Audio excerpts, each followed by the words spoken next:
She saw Thelma lying lifeless in a dark forest, surrounded by 12 young girls in red wrappers.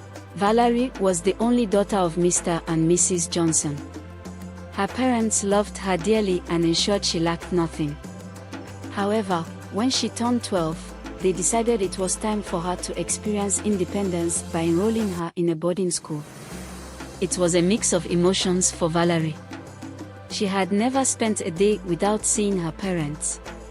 She didn't know what to expect, but one thing was certain: she had to learn to live without their constant care and presence. On the day of her resumption, Valerie packed all the things her parents had bought for her: brand new school bags, books, provisions, a bucket, a bowl, bed plates, spoons, a cupboard, a chair, and other necessities. Everything was new and sparkling. She felt a bit excited but also nervous. As the family car drove into the school premises, she saw many other students arriving with their parents. The environment was buzzing with chatter, tears, and laughter. Among the crowd, Valerie noticed a striking young girl with glowing dark skin and a graceful composure. She seemed to be about her age, and Valerie felt an instant connection. When the hostel mistress began room assignments, fate seemed to favor Valerie, as she and the girl, whose name was Thelma, were placed in the same room. Later, as Valerie entered their dormitory, she saw Thelma unpacking her bags. She immediately walked up to her. "Hi, my name is Valerie. What's yours?" she asked with a friendly smile. "Thelma," the girl responded, looking up with warm eyes. From that moment, a strong bond began to form between them. Valerie soon learned that Thelma was also the only daughter of her parents. However, unlike Valerie's loving and present parents, Thelma's parents were wealthy but often too busy to give her attention. While other students received regular visits from their parents, Thelma's parents only sent money through the hostel mistress. This lack of parental affection made her an easy target for the influence of others. In the same room with Valerie and Thelma was senior Cynthia, a beautiful and confident girl who had won the school's Most Beautiful Girl award multiple times. Cynthia took a special interest in Thelma and soon became her school mother, a common practice in boarding schools where senior students mentored juniors.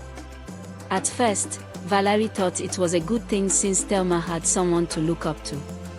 However, she began to notice something unusual about senior Cynthia. One of the strangest things about Cynthia was her hair. It was always neat, well done, and elegant, yet no one had ever seen her visit any of the hostel hairdressers. How was it always perfect? Valerie found it odd, but she brushed it off. One fateful night, while Valerie was fast asleep, she had a terrifying dream.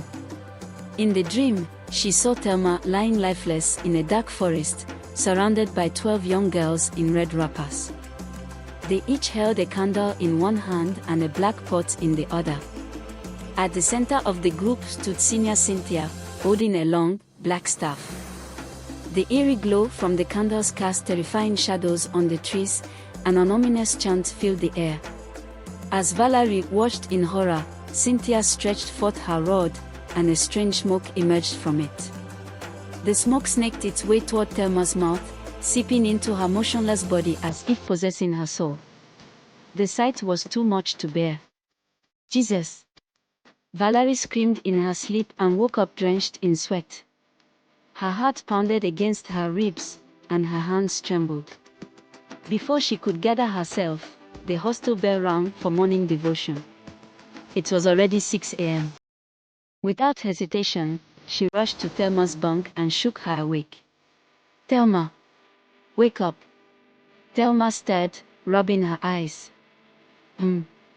What is it?" she mumbled groggily.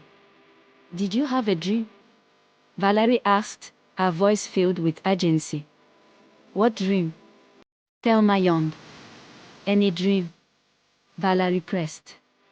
"I slept like a baby," Thelma responded with a sleepy smile. Valerie hesitated. She didn't want to sound paranoid, so she kept her dream to herself. However, she made a firm decision: she had to keep an eye on Cynthia and protect Thelma from any potential danger. Days turned into weeks, and weeks into months. Valerie watched Cynthia closely but saw nothing suspicious.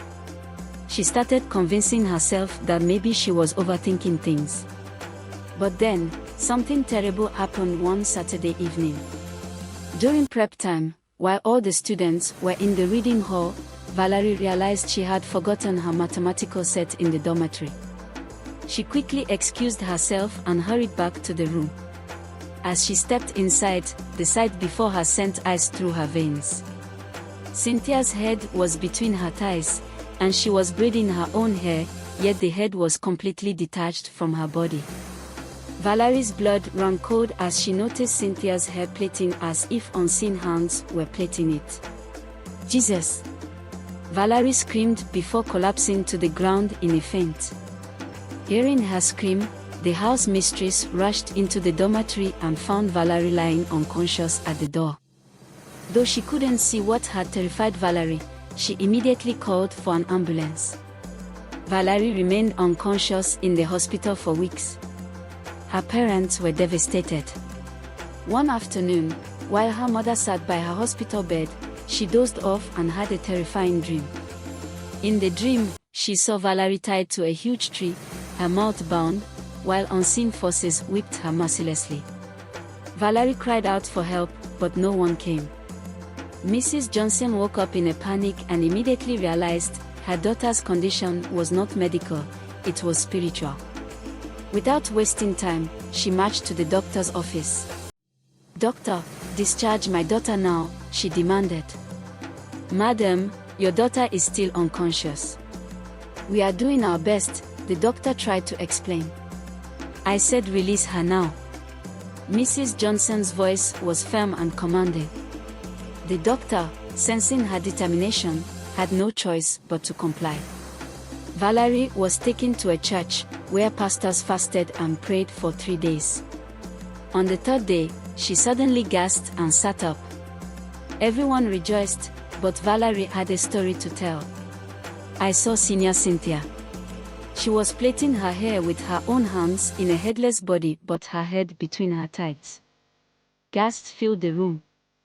To confirm her story, Valerie's parents and pastors went back to the hostel.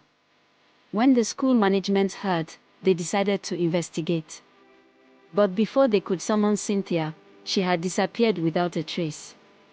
During deliverance prayers for the students, several girls confessed to being part of Cynthia's cult, including Thelma. As prayers intensified, the same smoke Valerie had seen in her dream came out of Thelma's mouth. From that day on, the school began holding regular deliverance services. The school management attempted to contact Cynthia's parents, but both their phone lines were unreachable. A school representative was sent to their house. What they found was terrifying. Cynthia's mother was blind. Her father was paralyzed. Through tears, her mother revealed a horrifying truth. "The night I lost my sight, I walked into Cynthia's room and saw her braiding hair, but the head she was braiding was on the table. She was weaving hair on a headless body." Her father had confronted her, but she had struck him down with a stroke. From that night, Cynthia never returned home. The school representative, shaken, explained what had happened at school. Cynthia's mother begged to speak to the pastor who had prayed for Valerie. A date was fixed for deliverance. That night, a terrible storm swept through the city. The pastor, too, was attacked in his sleep by a giant lion but managed to overcome it. Despite this, he proceeded to Cynthia's house. Upon arrival, an eerie wind enveloped the area. The pastor began praying fervently. Cynthia's parents screamed, rolling on the floor as dark spirits manifested. After hours of spiritual warfare, the mother's blindness disappeared. The father, once paralyzed, stood up, healed. Then, they revealed their final secret. 17 years ago, they had been childless for 5 years. Desperate, they visited a powerful diviner who demanded the wife's first menstrual pad for the subsequent month. Horrified, they hesitated but eventually complied. A dark ritual was performed. She was made to drink a black concoction. They were ordered to bathe in a river. They made love in a strange chamber as ordered by the dibia. Soon, she conceived. But during the pregnancy, she had dreams of lying with a half-human, half-animal being. Some nights, her belly would flatten mysteriously. On the day Cynthia was born, the sky turned dark, and a thunderstorm raged. From the day she came into our lives, we have known no peace, said Cynthia's father. Now that they were free, they had no desire to look for her. We would rather be childless than have Cynthia in our lives again, said Cynthia's mother. The company you keep matters. Not everyone who shows care is a true friend, as seen with Cynthia. Desperation can lead to destruction, just as Cynthia's parents sought help from the wrong place and suffered for it. No secret stays hidden forever. Cynthia's evil was eventually exposed. Above all, God's power is supreme.